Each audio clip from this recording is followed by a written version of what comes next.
여러분 안녕하십니까. 다문화 사회 곳곳의 이슈들을 파헤쳐서 그 이면에 있는 속사정을 시원하게 밝혀보는 색다른 시사 토크 속사정 양지열입니다. 자, 오늘 함께해 주실 분들 소개할 텐데요. 오늘도 더불어민주당 이종걸 의원님 자리하셨습니다. 안녕하세요. 예, 안녕하셨습니까. 우리 이주민 다문화 가정과 함께하는 이종걸입니다.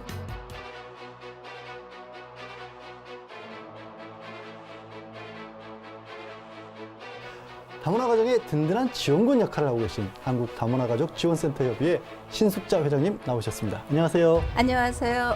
공존만이 상생과 평화를 이룰 수 있는 희망입니다. 오늘도 이주민 여러분과 함께하겠습니다.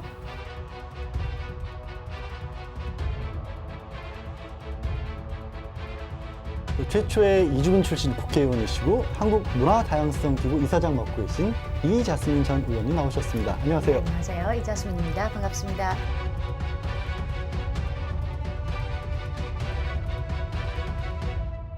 아제르바이잔에서 온 뇌생남 오늘 나오셨고요. 니아트 씨 모셨습니다. 안녕하세요. 안녕하세요. 아제르바이잔에서 온 니아드라고 합니다. 반갑습니다.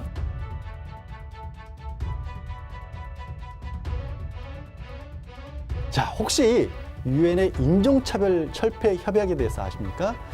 우리나라는 올해 12월에 다시 심의를 받는다고 합니다. 이게 웬일일까요? 그래서 오늘은 이를 계기로 대한민국 사회의 인종차별 문제를 이야기해보려고 하는데요. 먼저 유엔 인종차별 철폐 협약, 과연 어떤 내용인지 화면으로 만나보시겠습니다. 한국은 1978년 유엔 인종차별 철폐 협약에 가입했고 주기적으로 협약 이행 준수 상황에 대한 정부 보고서를 제출해서 이를 정기적으로 심의받고 있습니다. 가장 최근에 받은 심의는 2012년에 열렸고 6년 만인 올해 12월에 다시 심의가 진행될 예정인데요. 지난 6년간 인종차별 철폐를 위해 위원회의 공고를 얼마나 이행했는지 다시 심의를 받는 것입니다. 이번 일을 계기로 우리 사회에서 도를 넘은 인종차별 문제들 사라져야 된다는 목소리가 높습니다. 인종차별 문제라는 게 좀 낯설게 느껴지기도 해요. 정말 인종차별이 있나? 그런가 하면 이제 뉴스 같은 데를 보면 뭐 스타벅스 같은 글로벌 기업에서 고객을 차별을 했다라든가 아니면 미국의 유명 축구 선수가 인종차별을 받아서 경기장에 상의하는 문제가 있었고 하버드 대학 같은 유수한 대학에서도 여전히 그런 문제가 있고 또 유명한 분이죠. 트럼프 대통령. 참 가십에 구설수에 오르내리기도 합니다. 그런데 이런 문제 때문에 유엔에서 협약을 만들어 놓고 있다고 하는데 의원님, 이 유엔 인종차별철폐위원회가 있다면서 이게 어떤 건지 소개를 좀 해주세요. 예, 약자는 CER인데요. 예. Committee on the Elimination of Racial Discrimination 어렵습니다. 라고 불리는데요. 예, 예. 이 가입국이 다 여러 국가로 돼 있는데 그 여러 가입국 상대로 해서 해당 국가의 인종차별 실태의 그 위반, 이행 사항 이런 것들을 심사하고 그 인종차별 철폐 협약의 이행 여부를 권고하는 기관입니다. 예. 그래서 1969년에 유엔에 설치됐고 4년 임기로 18명의 전문가들이 활동하고 있습니다. 예. 그러니까 이 위원회에서 인종차별 철폐 협약이라는 걸 만들었다는 거지 않습니까? 네네. 이게 뭐 어떤 거고 우리나라는 그러면 언제부터 가입해 있는 거예요? 우리나라는 78년에 이 협약에 가입이 되었는데요. 69년에 말씀하신 것처럼 발효가 됐고 현재 177개국이 활동하고 있고요. 이 주기적으로 협약 이행 여부를 정부 보고서를 작성하도록 되어 있습니다. 예, 예. 그래서 이것을 심의받고 우리나라에서 최근 심의는 2012년에 있었는데요. 요번 2018년 12월에 예. 다시 심의가 이렇게 열릴 예정입니다. 회장님 심의는 그럼 뭐 어떤 것들을 구체적으로 들여다보는 겁니까? 네, 그 유엔 인종차별협회 그런 그 협약, 인종차별 협약? 협약을 보면은 인종이라든가 또는 피부 색깔, 혈통 또는 민족, 종족적인 어떤 출신에 의한 차별을 대상으로 하고 있습니다. 그래서 인종차별을 근절하기 위해서 당사국에 관련된 의무를 부과하고 있습니다. 예, 예. 그래서 우선 국가에 의한 인종차별의 실행과 지원 그리고 인종차별의 그 선동을 이제 금지하면서 명문화하고 있는데요. 네. 얼마나 이 차별이 있으면은 이런 그 협약을 유엔이 만들었겠습니까? 제가 어렸을 때 본 영화인데요. 흑인 아이가 그 이렇게 자기의 살을 아유. 이렇게 파면서 왜 나는 검은가? 그런데 나의 피는 백인과 똑같이 빨간 피였어요. 그런 그래서 얘기를. 이런 그 슬픈 영화를 제가 어렸을 적에 본 영화인데 제가 아직 영화 이름은 기억은 못 하겠습니다. 예. 근데 아마 그때 무렵에 이러한 그 협약도 유엔에서 만들어지지 않았을까 이런 생각을 합니다. 이사장님, 저는 사실 우리나라가 심의를 받는다고 해서요. 우리가 굉장히 뭘 크게 잘못했나 했는데 그냥 이게 6년마다 정기적으로 받는 거라면서요. 5년마다 정기적으로 네. 이렇게 받는 건데요. 제가 한국은 같은 거, 이게 한국 같은 경우 2007년 그리고 2012년 그리고 올해 12월 심의를 받게 되는데 참 2012년도에 제가 국회에 처음에 들어갔던 해라서 굉장히 기억이 많이 남습니다. 왜냐하면 그때 당시는 이제 온라인상으로 저에 대한 그런 댓글이나 그런 뉴스 굉장히 많았기 때문에 아마 그것 때문에서라도 아마 권고 사항이 훨씬 더 많이 올라오지 않았을까라는 그런 생각이 들었습니다. 그때 당시도 심의하러 오신 분도 저희 사무실에서 연락을 해서 그 관련에 대해서는 여쭤본 적도 있었습니다. 자, 이 협약 같은 경우는 강한 이행의 의미가 있기 때문에 의무가 있기 때문에 저희가 잘 준비해서 심의에 잘 마치도록 해야겠는데 참 안타깝게도 2012년도에 예. 제가 있었을 때 그때 권고 사항을 받을 당시에 지금과는 많이 다르지 않아서 걱정이 됩니다. 지금과는 많이 다르지 않았다는 게 무슨 말씀이에요? 그러니까 사회적으로는 나아지지 이제 자별을 위한 자별에 대한 그런 사회적인 그런 분위기가 많이 나아지지는 않습니다. 아직도? 심하면은 심해졌다고 이렇게 얘기를 할 수 있을 거라고 생각합니다. 아닌 게 아니라 지금 얼마 전에 네. 경기도 지역에서 인종차별 실태 모니터링을 했는데 네. 말씀하신 것처럼 좀 좋지 않은 일들이 많이 잡혔다면서요. 예. 그렇죠. 이제 경기도 같은 경우는 가장 다문화 가정이 많이 가장 많은 지역으로 스코필만큼 국제화가 진행되는 것인데도 불구하고 정말 경기도 지역의 인종차별 실태를 모니터링과 한 결과는 혐오성 발언부터 일자리에서 실질적인 차별까지 인종차별 한 가지 형태가 아니라 굉장히 여러 가지 형태가 중첩되어 발생했다고 이렇게 나타났습니다. 이게는 2016년도에 경기도 외국인 인권지원센터에서 나왔던 결과인데요. 인종차별 행위가 벌어진 장소는 분석했을 때 없는 건 없습니다. 그러니까 직장, 상점, 학교, 공공시설, 대중교통, 풀린 종교 및 뭐 NGO 가정 같은 그런 사적 공간에 이르기까지 일상의 모든 면에서 정말 거의 모든 공간에서 인종주의적 차별을 겪는다라고 이렇게 얘기가 나왔습니다. 자별의 행위자가 역시 이것도 모두 다 포함돼서 아동이든 어른이든 상관없이 아동 성인 이웃에서부터 뭐 일면식도 없는 낯선 사람 이르기까지 정말 다양하게 나타났습니다. 이 모든이란 말이 이렇게 섬뜩하게 다가오는 경우도 참 드물 것 같아요. 모든 공간에서 모든 사람으로부터 차별을 받을 수 있었다라는 얘기잖아요. 야, 이 입장 바꿔 생각하면 정말 끔찍할 수도 있는 일인데, 뭐 니아트 씨 같은 경우에 이렇게 어떤 감정적으로 와닿는 거 말고 혹시 실질적인 불이익 같은 것도 겪으신 적 있으세요? 솔직히 많죠. 많아요. 제가 다 털어놓으세요. 이거 어떠냐면 한국에서 오래 살면서 충격 받은 일들도 많아지는 거죠. 뭐 만약에 어디 가든 뭐 어떤 일을 하든 얼마나 열심히 해도 너는 외국인이니까 한국인보다 잘할 수가 없다. 이런 판단이 있습니다. 또 뭐 너는 외국인이라서 그래. 딱 이런 말들이 많이 나오는데 이것도 사실은 인종 차별이라고 생각을 해요. 또 제가 사실은 뭐 계속 문제점에 대해서 이야기를 하는 건 좀 그런데 뭐 솔직히 저도 뭐 길 안내를 진짜 많이 도움을 받아본 적이 있어요. 특히 한국말을 못했을 때 막 제가 물어보지 않아도 와서 도와주는 사람들 엄청 많았어요. 이 한국 사람들 종이 많아서 그러는데 근데 이 인종차별이 뭔지 모르면서 사실 그 사람들이 인종차별을 하는 거죠. 인종차별이라는 것을 의식적으로 하고 있고 이렇게 하면 안 된다, 된다 이런 것들을 아예 의식을 아예 못. 안 하고, 그러니까 모르고 있는 것이죠. 그러니까 이게 이 발언도 인종차별적인 발언. 심지어 사실상으로는 뭐 저한테 가장 흔하게 많이 하는 말 같은 경우는 한국인보다 또 한국인이다.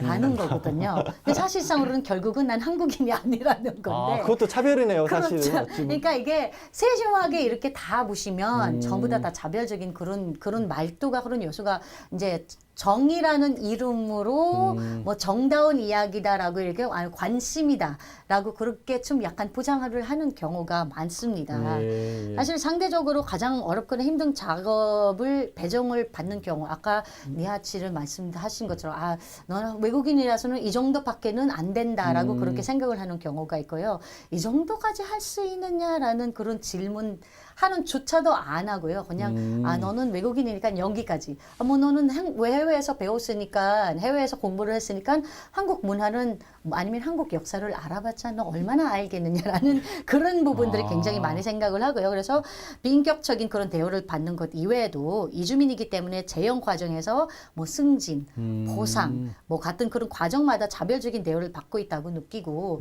보상을 주더라도 외국인이기 때문에 주는 거야. 너는 뭐 이런 경우가 난 진짜 열심히 해서 잘해서 만들어가지고 보상받는 건데 아니야 너는 좀 우리가 이게 좀 약간 외국인으로 주는 게가 좀 약간 다른 제도로 이렇게 생각을 할 수 있는 경우가 많아요. 그래서 다른 분이 감내하기도 한다는 게 이번 조사에도 아마 드러나고 있었을 겁니다. 네, 근데 의원님, 이게 우리는 이제 실제로 어떤 차별을 받았다고 느끼시는 분들은 이렇게 네. 말씀들을 하시지만 또 얘기하신 것처럼 내가 인종차별한다는 의식도 없이 이런 행동도 많이 하고 또 딱히 현행 어떤 체제, 법제도 내에서 우리나라에서는 아직 이런 부분들을 어떻게 할 수 있는, 막을 수 있는 방법이 없는 거죠, 사실은 현실적으로. 예, 아직은 그 차별에 대한 아주 세세한 차별 금지를 하는 유형별로 나누어서 그것을 뭐 법적으로 금지하거나 처벌하거나 또는 그에 대해서 어떤 제재를 가하는 그런 그 규범 뭐 이런 것들이 형식화되어 있지는 않다고 봅니다. 논의를 하고 있습니다만 아직 그 분명하게 돼 있지 못한 것이 그러다 보니까 사실입니다. 이제 차별을 받으신 분들도 여기에 대응하는 방법이라는 게 좀 한계가 있을 것 같아요. 어떤 식의 대응들을 주로 하신다고 하나요? 진짜 인습적으로 문화적으로 그걸 대응하는 수밖에 없는데요. 예. 되게 이제 내가 외국인 때문에 그냥 차별받는구나라고 그냥 스스로 느껴버리는 경우, 그 다음에 또 그냥 뭐 감내하고 또 그냥 상황을 스스로 피해버리는 경우들이 많고요. 적극적으로 이것을 해결하려고 한 경우에도 가해자가 사과하는 일은 거의 없었던 것 같아요. 그리고 피해자가 오히려 그냥 개인의 탓으로 돌리거나 오히려 내가 그냥 비난을 감수해버리는 뭐 이런 경우들이 대부분이었다고 그렇게 봅니다. 이게 이제 법이나 제도가 없다 보니까 우리가 잘못을 해도 잘못한 줄도 모르고 그런 식으로 방치가 되다 보면 단순한 차별도 단순하다는 표현을 쓰는 것도 잘못입니다만 차별을 넘어서서 이게 자칫 잘못하면 인종주의적인 범죄로까지 갈 수도 있을 것 같은데 이사장님 이거 뭔가 좀 필요한 상황이 아닐까요? 그죠. 피해 당사자는 불리한 사회적 지위로 인해서 문제 제기를 할 수 없는 경우가 많죠. 뭐 문제 제기를 하더라도 더 큰 모욕을 당하거나 아마 우리가 많이 봤던 그런 동영상에서는 봐도 내가 내 입장을 얘기를 하는데 오히려 더 큰 목소리 상대가 이렇게 좀 약간 모욕하는 경우가 더 많고요. 뭐 하다못해 뭐 한국에 있으니까 한국법 따라야지라는 그런 말이 가장 많이 흔하게 이렇게 들을 수 있을 거고요. 뭐 법적으로 피해를 구제받을 수 없는 경우가 많다. 아까 말씀드린 것처럼 법이 없으니까 그렇게 제정되어 있는 법이 없으니까 예, 물론 이 조사의 결과만으로 한국 사회의 인종차별 실태를 일반화하기에는 무리가 있을 수 있겠지만 그럼에도 불구하고 사실상 이주민 당사자를 직접 조사하고 수집한 이번 사례들은 누군가 한국 사회에서 겪은 분명한 그런 사건들이기 때문에 인종차별의 예방과 권리 구제가 매우 시급하게 보여지는 그런 사례입니다. 회장님도 주변에서 이런 얘기 많이 들으셨겠어요? 좀 어떻게 좀 해달라라는 얘기를 많이 들으셨을 네. 것 같은데. 예. 이제 자주 듣는 얘기죠. 예. 예를 들면 뭐 이제 그 아시아계 미국인이어서 이제 원어민 교사로 채용을 뭐 예.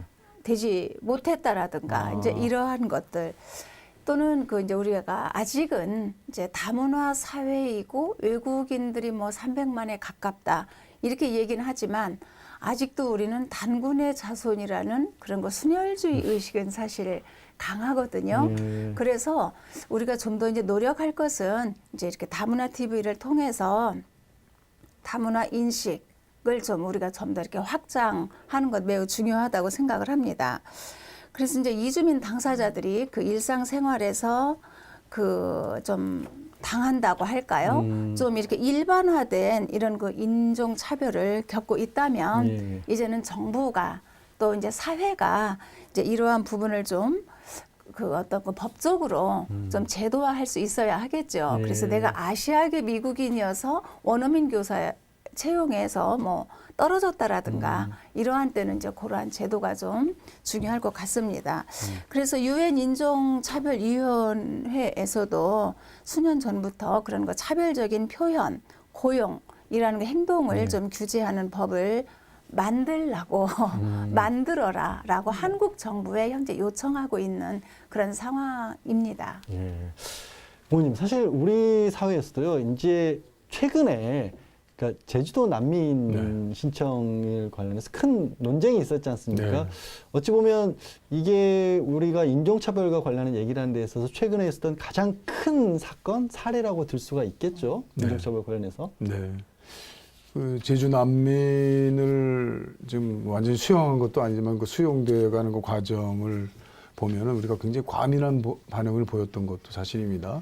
근데 거기에는 보면 난민을 잠재적 테러리스트, 그다음에 또는 범죄자, 뭐 이렇게 바라보는 인종차별적 그 인식에 근거했다고 보는 견해가 저는 맞다고 생각합니다.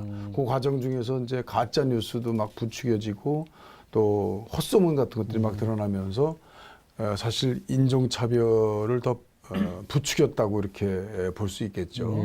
그리고 또 인터넷이라고 하는 그 공간 내에서 여러 가지 그 인용과 인용을 거치면서 가짜 뉴스가 난무하고 또 팩트 체크들이 전혀 돼 있지 않은 인용들이 여러 SNS를 통해서 막 이제 돌아다니게 되면서 더 강력하게 유포됐던 것도 사실입니다. 예.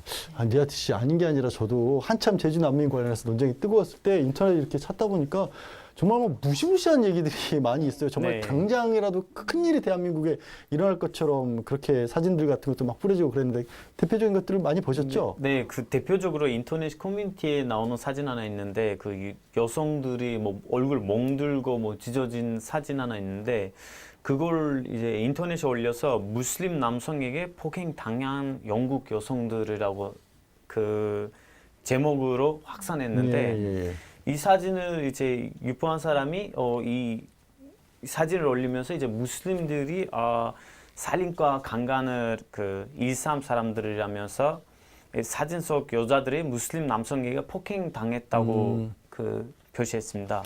근데 이 글 안에도 사실 인종차별 들어가 있는데 왜 그러냐면 이거는 사실 실제로 이 가정폭력이나 경찰 폭력을 받았던 분들이었습니다. 가짜 뉴스가 네, 그렇게 맞습니다. 이제 유포가 되어서 이제 일반화가 된 거죠. 사실인 네. 것처럼. 맞습니다. 그래서 가짜가 진짜보다도 더 진짜처럼. 진짜처럼 이렇게 뭐 한동안 유포되었을 때 굉장히 우려스러웠습니다. 당시 네. 난민 시위 반대 시위 현장에서나 뭐 인터넷상으로서는 이제 무슬림에 대한 인종차별적 발언이 얼마나 많이 쏟아졌잖아요. 그래서 이러한 가짜 뉴스를 유포함으로써 사실상 뭐 될 수 있는 달성을 하려는 그런 목적은 다 대부분이 인종차별뿐이거든요. 근데 이슬람에 대해 인종주의적이고 그리고 악의적인 그런 담론들을 오랫동안 유포해 왔음에도 불구하고 아직까지 우리 사회에서 이를 사이버상의 범죄로서만 다루지를 않고 있기 때문에가 문제입니다. 이 상황에 대해서 이미 사실 유엔에서도 대한민국에도 그런 소지가 있다는 걸 알고 있다면서요. 예. 그 2016년에 예. 유엔의 인종차별 특별보좌관이 한국에 방문을 하였습니다. 예. 그때의 그 인터넷상의 외국인 혐오 그 행위에 대해서 엄격한 조치를 취하기 위해서 가해자를 신속하게 기소하고 또 해당되는 경우에 적절한 제재를 가해야 한다. 이것을 한국 정부에 강력하게 권고를 했었습니다. 그래서 한국 사회의 미디어와 인터넷상에 그 유포되는 글들이 존재하지만 제재받지 않는다는 것. 이 부분에 있어서 유엔은 크게 우려를 했었고요.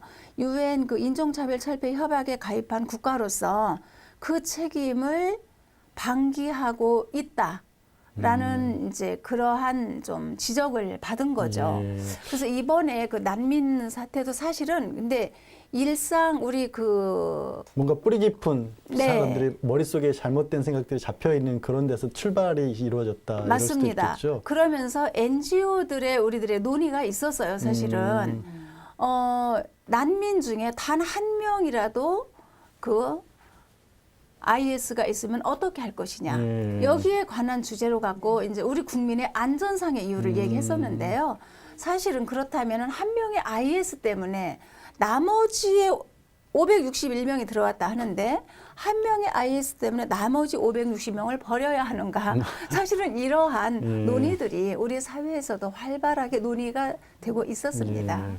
근데 저 이사장님 이게 이렇게 말씀드리면서도 좀 죄송스럽긴 한데 희한하게 이 대한민국에서 인종차별적인 어떤 말이나 행동들이 이루어진 걸 보면 유럽이나 미국 쪽 출신들에 대해서 보다 다른 뭐 동남아라든가 뭐 중동이라든가 이런 쪽 분들 출신 분들에게 좀 차별이 더 이루어지는 그런 좀 특성이 있죠.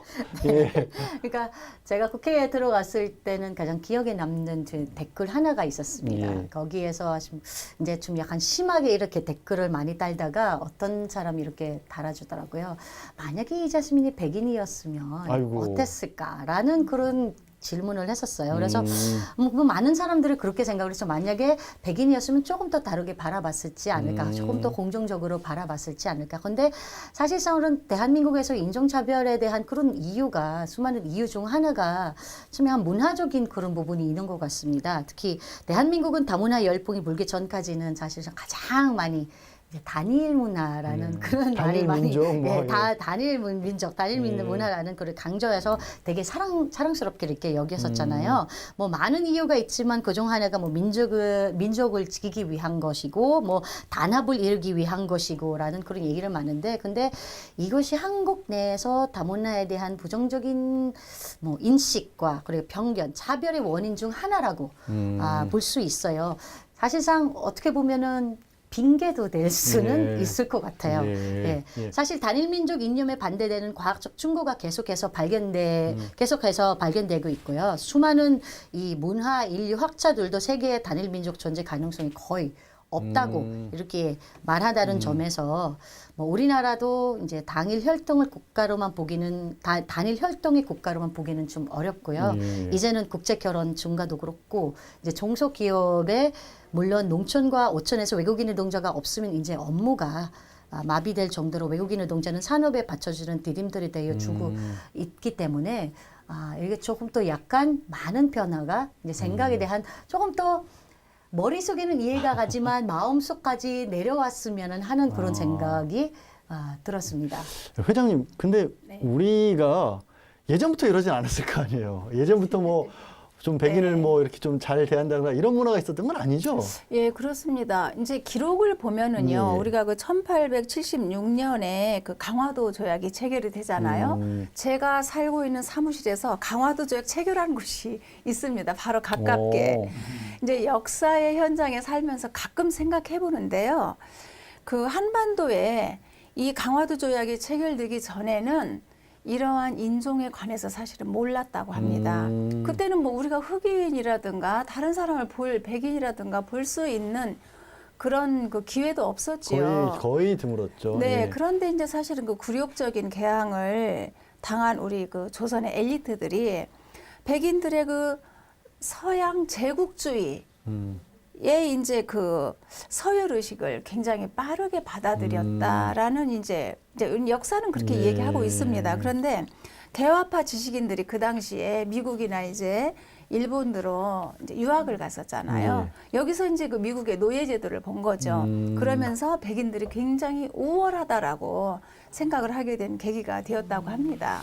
야, 의원님, 만약에 이런 어떤 역사적 배경이 사실이면 차별을 하는 게 아니라 스스로 차별을 인정하는 거잖아요, 우리가. 네, 네. 그렇잖아요. 우리가 그렇게 되면 우리도 열등한 민족이라는 것을 그 안에 전제를 해놓고 네, 또 네. 한쪽은 차별하고 한쪽은 우대를 하는 그런 건데 네. 이런 인식이 뭐 어떻게 문화적으로도 그렇게 볼 수 있을까요? 지금 진짜? 말씀하신 것처럼 그 한국의 인종주의는 오히려 한국인과 비슷한 외모의 아시아인을 차별하는 결과가 되는 거죠. 그렇네요, 진짜. 네. 예, 예. 그 이제 매체를 보면 우리에게 차별의 하나의 대상이 또 오리엔탈리즘입니다. 그것이 왜곡된 형태로 나타나서 인종의 유효를 판단하는 하나의 근거가 됐습니다. 그래가지고 서양의 그 백인 인종보다 그 흑인이나 또는 아시아의 황인종을 그 차별하는 그런 어떤 습성이 생기고 있다는 것 하나.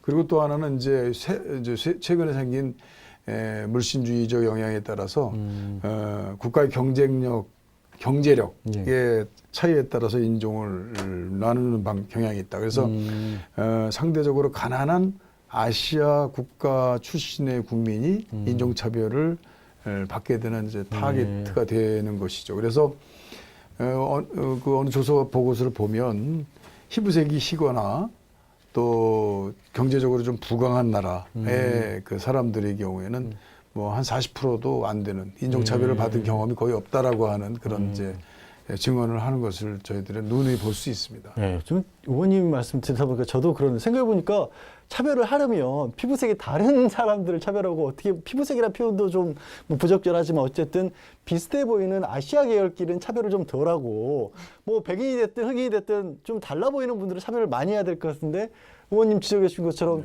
우리는 희한하게 이상하게 니아트 씨는 그럼 차별 안 받았을 것 같아요. 어떠세요? 이게 아무래도 조금 유럽 출신처럼 보이거든요. 네, 차별이라는 의미가 여러 가지 있잖아요. 예. 이 차별에 막 만약에 피부색 때문에 차별은 제가 거의 받아본 적 없고요. 그쵸. 예. 근데 뭐 상황에 어떤 상황에서 뭐 계속 말을 할 때 이 말의 실수라고 해야 되나요? 너무 많이 받았어요. 예를 들어서 어떤? 예를 들어서 뭐 당신이 한국 왜 왔어요? 한국에 왔어요? 이 질문을 받을 때마다 제가 오늘도 차별 당했네. 또 이거를 사실은 말씀드리는 사람은 뭐 처음 보는 사람도 아니고 이 오랫동안 지냈는데 완전 너무 시간이 오래 지냈는데 그래도 한번 물어보더라고요. 너 한국 왜 왔지? 네. 이런 질문들을 받을 때마다 제가 그래도 그나마 거의 비슷한 경험인데요. 그러니까 옛날에 늘 얘기를 했지만 옛날에는 외국인이 아직 익숙하지 않은 90년대 처음 왔을 때는 사람들의 질문이 한국에 어떻게 왔어요? 한국에 왜 왔어요? 라는 그 질문이 굉장히 받아들이는 그 질문을 받아들이는 사람의 입장이 굉장히 다릅니다. 그래요. 예. 근데 이제 일단은 최소한 니아트 씨 같은 경우에는 피부색에 따른 차별은 받으신 적이 거의 없다라는 건데 제가 이것도 왜 여쭤봤냐면 저 이사장님 얼마 전에 뭐 영상 같은 것들이 좀 많이 다니잖아요. 어떤 노인분이 이제 외국인 한 분에게 막 당신 나라로 돌아가 막 이런 식으로 삿대질하는 그런 게 잡혔는데 그분이 이제 이집트 출신이라서 딱 봐도 외국인이고 또 지금 얘기가 나온 것처럼 니아트 씨와는 다르게 좀 생기셨단 말이에요.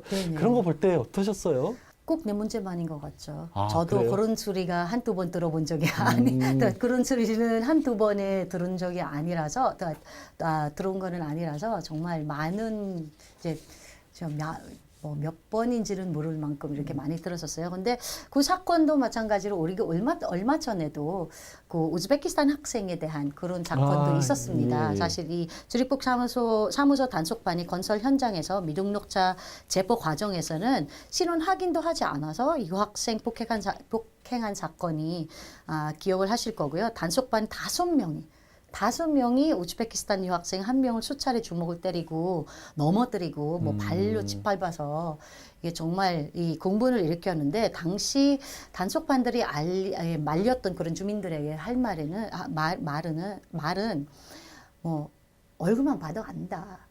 그러니까 얼굴만 봐도 미등록자, 그러니까 불법자자 미등록자인지는 알아요. 안다고 그렇게 도대체 어떻게 하는지 모르겠어요. 네. 한국인보다 피부색이 어두우면 잠재적인 불체자로 보는 편견에 기이한 것은 아닐까라는 그리고 아직도 우리나라가 인종차별의 공공연히 행해지고 있다는 것이 이게 보여주는 사건들입니다. 불법 체류자라는 말씀이 불체자라고 하셨는데 회장님. 네. 제 얼굴만 보면 무슨 생각이 드세요? 그런 거 뭐 제가 나쁜 생각하고 이거 아세요? 혹시 많이들 많이 사람들 이제 외국인 분들도 그거 많이 접하시는 분이라 제가 이렇게 엉뚱한 질문을 던져봤는데 어떻게 해야 될까요? 얼굴만 봐도 안다고 하는 이런 상황을 어떻게 해야 될까요, 우리? 정말 어떻게 해야 될까요? 이것은 법과 제도가 강력하게 좀 제재가 되어야 한다고 봅니다. 그 지난번 그 우리가 그 예멘 난민으로 인해서 그 청와대 그런 청원 이제 그 내용을 보더라도 상당히 심각하다는 그런 생각을 할 수밖에 없었습니다. 그 인종 차별에 대한 인식 변화의 중요성은요. 우리 자국민의 행복을 위해서도 이러한 부분은 반드시 제도적으로 제재가 되어야 하는데요. 그 청와대 청원으로 올라온 인종 차별 또는 그 정보통신망이라고 할 수 있는 그 온라인 상에서의 이런 그 왜곡 보도, 그러니까 진짜 같은 가짜, 진짜보다도 더 진짜 같은 이 가짜 뉴스들을 전혀 제재하지 않는 거예요. 그러면서 그 명분은 뭐였냐면은 국민의 안전을 명분으로 계속 그렇게 가짜를 보도하고 왜곡된 것을 마치 진실인 것처럼 이렇게 얘기가 되고 있음에도 불구하고 전혀 제재가 없었습니다.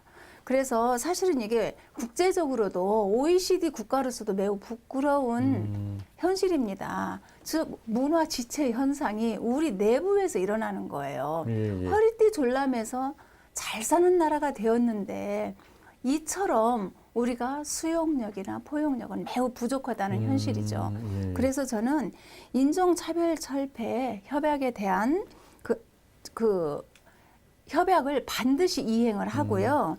준수하기 위해서는 외국인에 대한 차별과 그런 혐오적인 이런 것들을 강력하게 금지하는 좀 법이 정책적으로 좀 제도화가 되었으면 좋겠다.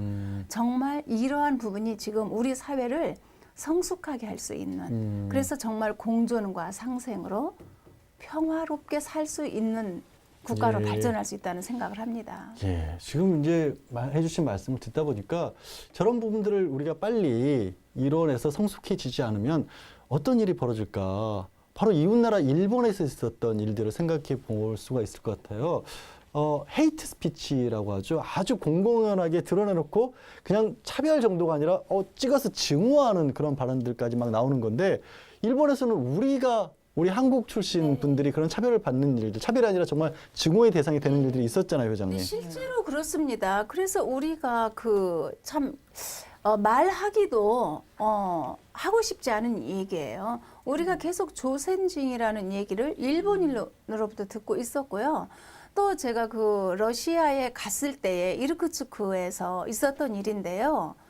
황인종은 물러가라는 이 프레카드를 들고 직접 그 이르쿠츠크 시청 앞에서 시위하는 걸 보았어요. 그런데 바로 그 2개월 전쯤에 우리 한국인 유학생이 그 지하철역에서 전동차를 기다리고 있었잖아요. 거기서 그 나라 국민이 우리 유학생을 밀어버렸던 그 사건 기억합니다. 정말로 기억하고 싶지 않지만 우리는 기억해야 하고 우리 사회가 이런 그 인종에 있어서 차별이라는 것이 얼마나 생각 없는 범죄 행위로 이어지는가. 그래서 우리에게는 그 성숙함이라는 우리 사회적인 그런 그 공론화가 좀 필요하다고 생각을 합니다. 헤이트 스피치는 이제 증오, 네. 또 혐오 뭐 이런 발언인데요. 민족, 성, 종교, 인종 뭐 이런 어떤 특정 그룹을 비난하는 발언을 얘기하죠. 근데 이 스피치에는 그냥 말도 있지만 뭐 글을 통해서 하는 경우라든지 출판물을 인쇄해서 하는 경우도 다 포함이 되는데요. 이것에 먼저 앞선 나라가 이제 제일 앞선 나라가 독일이나 영국 같은 유럽 국가들인데 이 나라들은 헤이트 스피치는 처벌하도록 되어 있습니다. 독일은 한 3년 이하 징역, 영국은 1년인가요?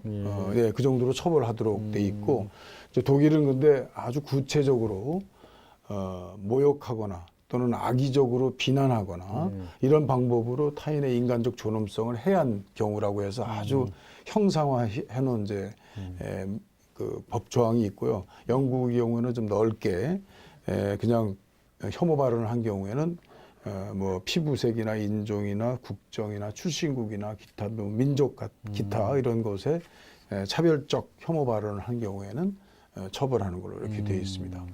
혹시 이제 니아트 씨 같은 경우는 직접적인 차별을 겪어보진 못하셨다고 했지만 개인적으로 본인이 직접 겪은 일이 아니더라도 단순하게 그냥 차별하는 정도를 넘어서서 막 미워하고 증오하고 이런 정도의 대상이 됐다, 그런 피해를 입었다라는 얘기를 주변 동료분들에게 혹시 들어본 적 있으세요?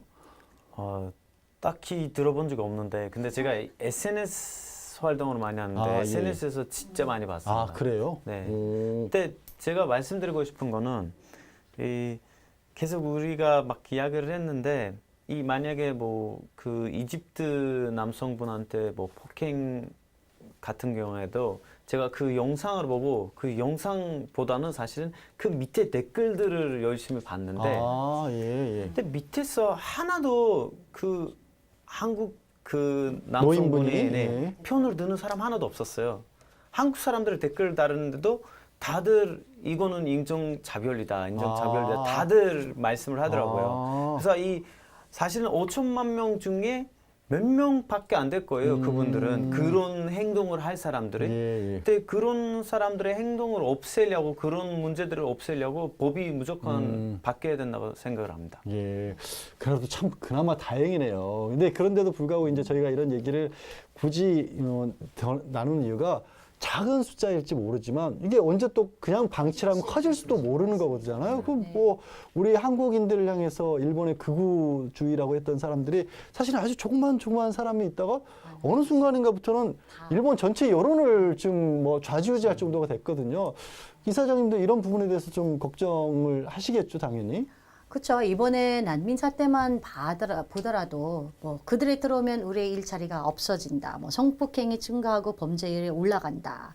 라고 이렇게 어디서 많이 들어본 주장이잖아요. 네. 아까 뭐 회장님은 말씀하신 것처럼 이 제주 난민 상태 때 인터넷 댓글에서 쉽게 접한 말들인데 이게 당시에 일본 우익 제일 한국인들을 향해 했던 말들이었습니다. 그래서 제특회라는 단체가 하는 말과 일부 네티즌들의 이슬람을 향해 쏟아내는 그런 혐오 발언이 거의 비슷한 거죠. 특정 인종을 향한 명백한 혐오고요. 그래서 아까 말씀하신 건 작은 이제 몇 명의 얼마 안 되기 시작하네. 근데 가장 많이 일으켰던 건데요. 참 얼마 안 됐다고 하지만 굉장히 목소리가 커요. 그러니까 이 수많은 사람들이 이 90%가 아무 말을 안 하고 있으니 이 5%만 얘기를 하고 있는데 1%라도 크게 얘기를 하다 보니까 더 많은 걸로 느끼게 되니까 어느 순간부터 그쪽으로 넘어가게 돼 있었더라고요. 이제 사람들의 습성은 거기 더 힘이 목소리가 더 크네. 뭐 특히 대한민국에서 목소리 큰 사람이 이긴다는 그런 말들이 많아서 그게 가장 안타깝고 이제 그렇습니다. 의원님, 우리라고 해서 일본처럼 되지 말라는 법이 없잖아요. 네. 자칫 잘못하다 그냥 방치하면 그런 사태로 번질까봐 좀 두려운 생각도 드는데 일본에서는 그래서인지 헤이트 스피치와 관련해서는 좀 네. 의미 있는 법, 그러니까 우리도 먼저 선제적으로 이런 것도 생각해보면 어떨까 하는 그런 법이 만들어졌다면서요? 네, 2016년에 이제 일본에서도 논쟁 끝에 말씀하신 헤이트 스피치 해소법이라는 것이 이제 발효가 돼서 입법이 됐는데요. 앞서 말한 독일이나 영국처럼 무슨 처벌을 할 수 있는 규정은 없고요. 다만 그때 당시에 있었던 가장 대표적으로 혐한 시, 무슨 일본의 시부야인가 뭐 또는 무슨 나카사카나 이런데 한국인의 장사를 잘하는 곳이 있습니다. 그런 데서 일본 시위를 하면서 이제 한국인을 이제 혐오하는 발언도 조센징 뭐 이러면서 발언도 하고 그걸 이제 차별하는 그러는 데모를 이제 했을 때 그때 분명히 지난 영국이나 독일 같은 경우에 그런 경우는 뭐 처벌할 수 있는 규정이 있는데 뭐 일본에는 아직 처벌을 하지는 않고 그것을 근거로 해가지고 이제 경찰이 그 시위를 하지 말라고 이렇게 좀 권유할 수 있는 그런 내용들이 담긴 이제 법을 이제 제정하게 이르는 거죠. 그래서 그래도 그나마 이 헤이트 스피치 해소법이 나온 이후에 그 혐한 시위라든지 이런 것들이 많이 줄었다고 하는 그런 이제 평가는 있습니다. 그러면 이제 사실 이제 일본도 그렇고 우리도 뭐 비슷한 얘기들이 좀 안타깝지만 조금씩 생기고 있기 때문에 이제는 우리도 인종차별에 대비한 어떤 법안 같은 것도 만들어야 되는 게 아니냐라는 목소리가 나오고 있는데 회장님 어떤 방향들이 가능할 것으로 보세요? 지금? 네, 지금 보면 그 지난 2007년부터 그 성별과 어떤 장애 그리고 인종 등의 그 사회적 약자에 대한 모든 종류의 그 불합리한 차별을 금지하고 또 이제 예방하기 위해서 차별금지법 제정안이 실제로 국회에 이제 올라갔었습니다. 이제 추진은 계속하면서 국회에 올라갔는데요. 현재는 장애인의 대우에 대한 그 장애인 차별금지 그리고 권리구제 등에 대한 법률만 시행되고 있는 상황입니다. 인종차별에 관한 법률 제정의 필요성을 유엔 인종차별철폐위원회에서도 수차례 지금 지적을 하고 있고 우리는 지금 지적을 받고 있습니다. 그런데 이제 법무부가 차별금지법을 2007년 국회에 또 제출을 했어요. 그런데 이제 국회에서 회기 만료로 해서 이제 폐기되었다고 합니다. 그래서 그 인종차별 행위에 대한 형사처벌을 규정하고 있지 않는 것은 매우 유감스럽게 생각합니다.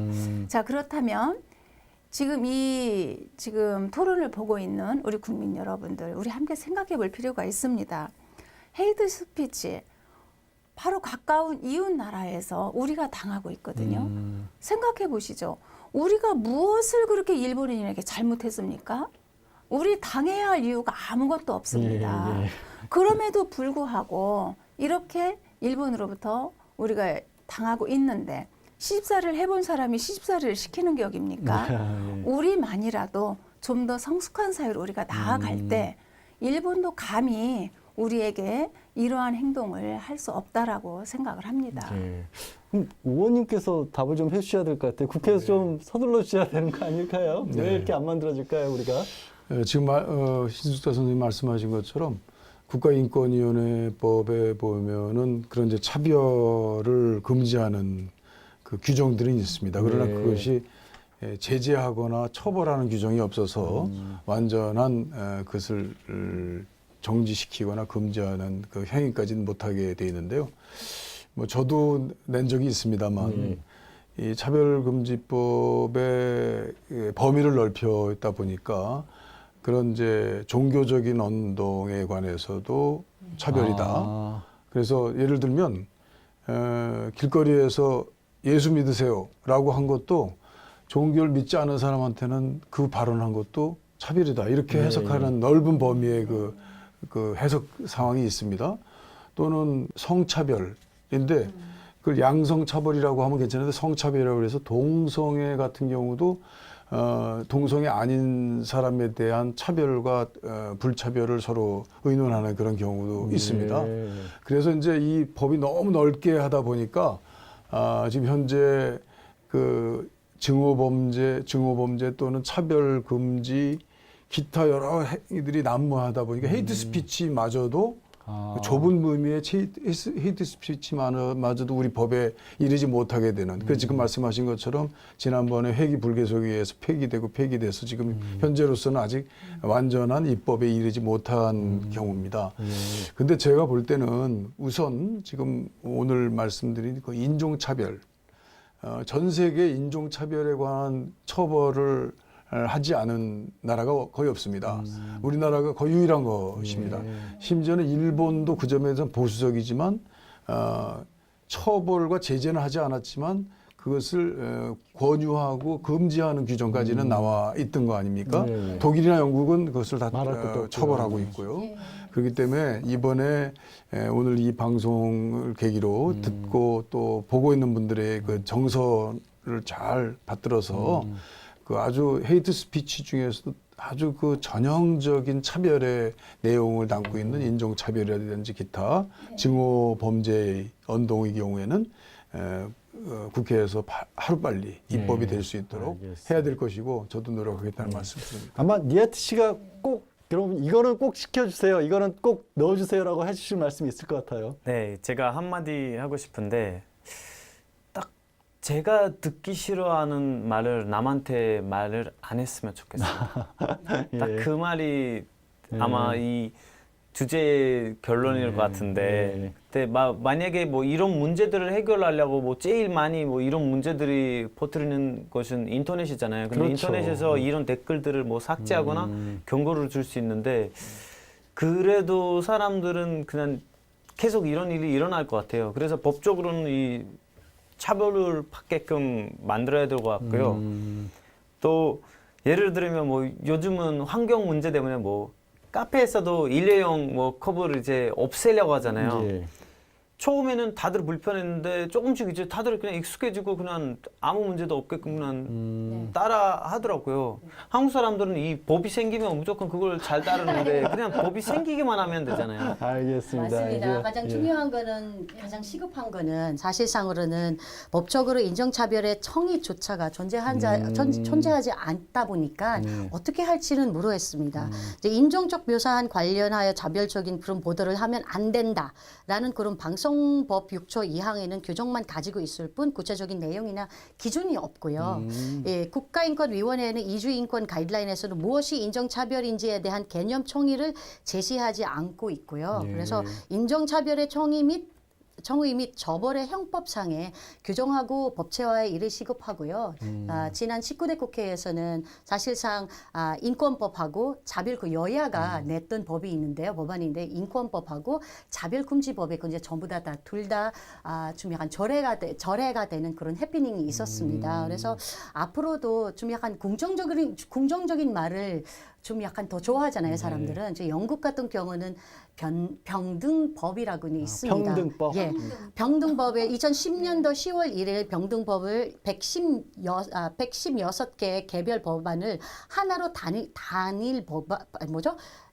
법안으로 만들었었던 거거든요. 그래서 거기 굉장히 포괄적인 그런 내용들이 있다 보니까 차별금지라는 그런 무정적인 단어보다 평등이라는 그런 단어가 긍정적인 단어를 사용을 했기 때문에 훨씬 더 받아들이기가 더 쉽지는 않을까. 사실 인종차별을 하겠노라, 그게 좋다라고 아마 찬성하는 분들은 거의 없을 겁니다.